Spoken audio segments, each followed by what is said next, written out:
ನಮಸ್ತೆ, ನಾನು ನಿಮ್ಮ ಜಿ ವಿ ನರೋತ್ತಮ ಶರ್ಮಾ. ನಿಮ್ಮ ಸಂಯುಕ್ತ ಕರ್ನಾಟಕ ಯೂಟ್ಯೂಬ್ ಚಾನಲ್ಗೆ ಸ್ವಾಗತ. ಈ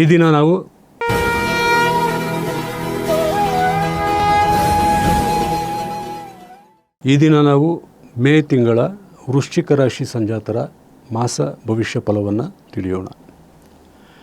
ವೃಶ್ಚಿಕ ರಾಶಿಯ ವಿಶಾಖ ಹಾಗೂ ಜ್ಯೇಷ್ಠ ನಕ್ಷತ್ರ ಸಂಜಾತರಿಗೆ ಅತ್ಯಧಿಕ ಶುಭ ಫಲಗಳಿವೆ. ಅನುರಾಧ ನಕ್ಷತ್ರ ಸಂಜಾತರಿಗೆ ಶುಭಾಶುಭ ಮಿಶ್ರ ಫಲ. ವೃಶ್ಚಿಕ ರಾಶಿ ಸಂಜಾತರಿಗೆ ಸ್ವಯಂ ಜಾತಕರಿಗೆ ಮಾತ್ರವಲ್ಲದೆ ಪತಿ ಅಥವಾ ಪತ್ನಿ, ತಂದೆ ತಾಯಿ ಹಾಗೂ ಪುತ್ರವರ್ಗ ಇಷ್ಟು ವರ್ಗಗಳಲ್ಲಿ ಯಾರಿಗಾದರೂ ಅನಾರೋಗ್ಯವಾಗುವಂತಹ ಸಾಧ್ಯತೆಯೇ ಹೆಚ್ಚು. ಏಕೆಂದರೆ ಪಂಚಮ ಶನಿಯು ಜಾತಕರನ್ನು ಬಾಧಿಸುವುದಷ್ಟೇ ಅಲ್ಲ, ಜಾತಕರ ಸಹಚರವನ್ನು ಅಂದರೆ ಸಹಚರರು ಎಂದರೆ ಸಹಧರ್ಮಿಣಿ, ಬಾಳ ಸಂಗಾತಿ, ಜೊತೆಗೆ 5ನೇ ಮನೆ ಪಿತೃಸ್ಥಾನವಾಗಿರುವುದರಿಂದ ನಿಮ್ಮ ಒಂದು ತಂದೆ, ತಾತ, ದೊಡ್ಡಪ್ಪ, ಚಿಕ್ಕಪ್ಪ, ಸೋದರ ಮಾವ ಇವರೆಲ್ಲರೂ ಸಹಿತ ಪಿತೃವರ್ಗಕ್ಕೆ ಸೇರಿದವರಾಗಿರುತ್ತಾರೆ. ಜಾತಕರಿಗೆ ಮಾತ್ರವಲ್ಲದೆ ಪಿತೃವರ್ಗ ಹಾಗೂ ಪುತ್ರವರ್ಗ ಇಷ್ಟು ಜನಕ್ಕೆ ಅನಾರೋಗ್ಯ ಬಾಧೆ ಉಂಟಾಗುವಂತಹ ಎಲ್ಲ ಸಾಧ್ಯತೆಗಳು ಇದೆ. ಅದರಲ್ಲೂ ಪತಿ ಅಥವಾ ಪತ್ನಿಗೆ ತೀವ್ರವಾದಂತಹ ಅನಾರೋಗ್ಯ ಬಾಧೆ ಕಾಡಬಹುದು. ಅನಾರೋಗ್ಯ ಸಮಸ್ಯೆ ಬಹಳ ತೀವ್ರವಾಗಿದ್ದಲ್ಲಿ ಪ್ರತಿ ದಿನವೂ ಮೃತ್ಯುಂಜಯ ಮಂತ್ರವನ್ನು ಉಪಾಸನೆ ಮಾಡಿ ಹಾಗೂ ಜನ್ಮ ವಾರಗಳಂದು ಈಶ್ವರನ ದೇವಾಲಯದಲ್ಲಿ ಏಕವಾರ ರುದ್ರಾಭಿಷೇಕ ಮಾಡಿಸುವುದರಿಂದ ಅನಾರೋಗ್ಯ ಬಾಧೆ ನಿವಾರಣೆಯಾಗುತ್ತದೆ. ಹಾಗೂ ತೀವ್ರವಾದಂತಹ ಗಂಡಾಂತರ ಕಾಲವಿದ್ದಲ್ಲಿ ಮನೆಯಲ್ಲಿಯೇ ಆಯುಷ್ಯ ಹೋಮ ಮಾಡುವುದರಿಂದ ಆ ಗಂಡಾಂತರದಿಂದ ಪಾರಾಗುವ ಎಲ್ಲ ಸಾಧ್ಯತೆಗಳು ಇರುತ್ತದೆ. ಮಹಾ ಮೃತ್ಯುಂಜಯ ಮಂತ್ರೋಪಾಸನೆಯನ್ನು ತಪ್ಪಿಸಬೇಡಿ. ಹಾಗೆಯೇ ಔಷಧ ವೈದ್ಯರ ಸೇವೆ ಶುಶ್ರೂಷೆ ಯಾವುದನ್ನು ಸಹಿತ ತಪ್ಪಿಸದೆ ಜಾಗೃತೆಯಿಂದ, ಎಚ್ಚರಿಕೆಯಿಂದ, ದೇವರ ಮೇಲಿನ ನಂಬಿಕೆಯಿಂದ ನಿಮ್ಮ ಒಂದು ಮನಃಶಕ್ತಿ ಹಾಗೂ ಇಚ್ಛಾಶಕ್ತಿಗಳನ್ನು ವೃದ್ಧಿ ಮಾಡಿಕೊಳ್ಳಿ. ಇದರಿಂದ ನೀವು ಎಂತಹ ಸಂಕಷ್ಟಮಯ ಪರಿಸ್ಥಿತಿಯಲ್ಲಿ ಇದ್ದರೂ ಸಹಿತ ಹೊರ ಬರಬಹುದಾದಂತಹ ಎಲ್ಲ ಸಾಧ್ಯತೆ ಇದೆ.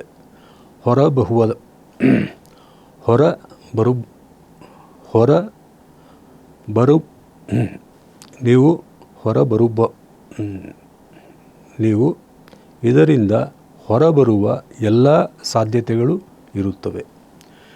ಇನ್ನು ಹಣಕಾಸಿನ ವಿಚಾರವಾಗಿ ಈ ತಿಂಗಳು ನಿಮಗೊಂದಷ್ಟು ಸಂಕಷ್ಟಗಳೇ ಹೆಚ್ಚಾಗಿ ಬಾಧಿಸಬಹುದು. ನಿಮ್ಮ ಹಣಕಾಸಿನ ವಿಚಾರದಲ್ಲಿ ನಂಬಿದವರಿಂದ ನಿಮಗೆ ಯಾವುದೇ ರೀತಿಯಾದಂತಹ ನೆರವು ಸಿಗಲಾರದು. ಯಾರೋ ಕೊಟ್ಟ ಮಾತನ್ನು ನಂಬಿಕೊಂಡು ನೀವು ಇನ್ನೊಬ್ಬರಲ್ಲಿ ಬದ್ಧತೆಗೆ ಒಳಪಡಬೇಡಿ. ಏಕೆಂದರೆ ನೀವು ನಂಬಿದವರು ನಿಮ್ಮ ಸಹಾಯಕ್ಕೆ ಬರದಿದ್ದಲ್ಲಿ ನೀವು ಇಲ್ಲಿ ಮಾತಿಗೆ ತಪ್ಪಬೇಕಾಗುತ್ತದೆ. ಆದ್ದರಿಂದ ನಿಮ್ಮ ಕೈಗೆ ಹಣ ಬಂದ ನಂತರವೇ ನೀವು ನಿಮ್ಮ ಕಮಿಟ್ಮೆಂಟ್ಗಳಿಗೆ ಬದ್ಧರಾಗುವುದು ಬಹಳ ಜಾಣತನ. ಹಣಕಾಸಿನ ವಿಚಾರದಲ್ಲಿ ಮಾತ್ರವೇ ಅಲ್ಲದೆ ಕೌಟುಂಬಿಕ ಹಾಗೂ ವೈಯಕ್ತಿಕ ಜೀವನದಲ್ಲಿಯೂ ಸಹಿತ ಈ ತಿಂಗಳು ಕಠಿಣ ಪರಿಸ್ಥಿತಿಗಳು ನಿಮ್ಮನ್ನು ಸಂದಿಗ್ಧ ಪರಿಸ್ಥಿತಿಗೆ ಸಿಲುಕಿಸುವ ಸಾಧ್ಯತೆ ಇದೆ.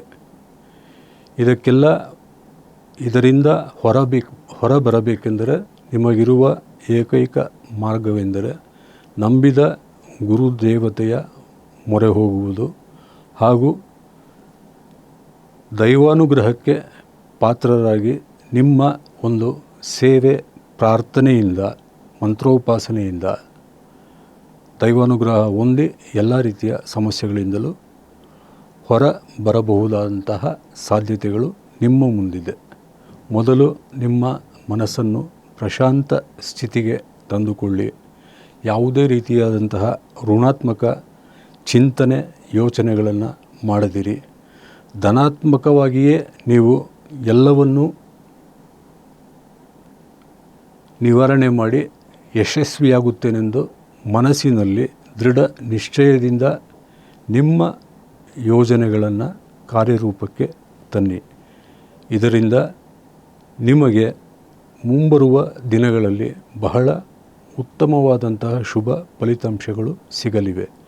ಏಕೆಂದರೆ ಅಷ್ಟಮ ಗುರುವಿನ ಸಂಚಾರ ಈ ತಿಂಗಳಲ್ಲೇ ಕೊನೆಯಾಗಲಿದೆ. ಬರುವ ತಿಂಗಳ 2ನೇ ತಾರೀಕಿನಿಂದ ಗುರುವು ನಿಮ್ಮ ಭಾಗ್ಯಸ್ಥಾನವಾದಂತಹ ಕರ್ಕಾಟಕ ರಾಶಿಯಲ್ಲಿ ಸಂಚರಿಸುತ್ತಿರುತ್ತಾನೆ. ಹೀಗಾಗಿ ನೀವು ಸಂದಿಗ್ಧ ಪರಿಸ್ಥಿತಿಗೆ ಒಳಪಡುವುದು ಹಾಗೂ ಸಂಕಷ್ಟಗಳ ಬಾಧೆಗೆ ಸಿಲುಕುವ ಕೊನೆಯ ತಿಂಗಳು ಮೇ ಆಗಲಿದೆ. ಜೂನ್ 2ರಿಂದ ಸಂಪೂರ್ಣ ಗುರುಬಲ ಪ್ರಾಪ್ತವಾಗಿ ಮುಂದಿನ ಎಲ್ಲ ಕೆಲಸ ಕಾರ್ಯಗಳಲ್ಲೂ ನಿಮಗೆ ಉತ್ತಮವಾದಂತಹ ಯಶೋಜಯ ಕಾರ್ಯಸಿದ್ಧಿ ಲಭ್ಯವಾಗಲಿದೆ.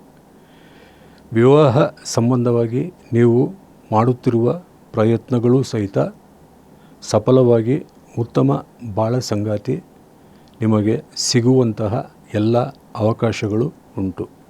ವಿದ್ಯಾರ್ಥಿ ವರ್ಗವು ಶ್ರದ್ಧಾಭಕ್ತಿಯಿಂದ ವಿದ್ಯಾಭ್ಯಾಸದಲ್ಲಿ ಅಧ್ಯಯನದಲ್ಲಿ ತೊಡಗಿಕೊಳ್ಳಲು ದತ್ತಾತ್ರೇಯ ದೇವರ ಉಪಾಸನೆಯನ್ನು ಮಾಡಿ ಪ್ರತಿನಿತ್ಯವೂ ದತ್ತಸ್ತವರಾಜ ಪಠಿಸುವುದು ವಿದ್ಯಾರ್ಥಿ ವರ್ಗಕ್ಕೆ ಬಹಳ ಒಳ್ಳೆಯದನ್ನು ಮಾಡಲಿದೆ.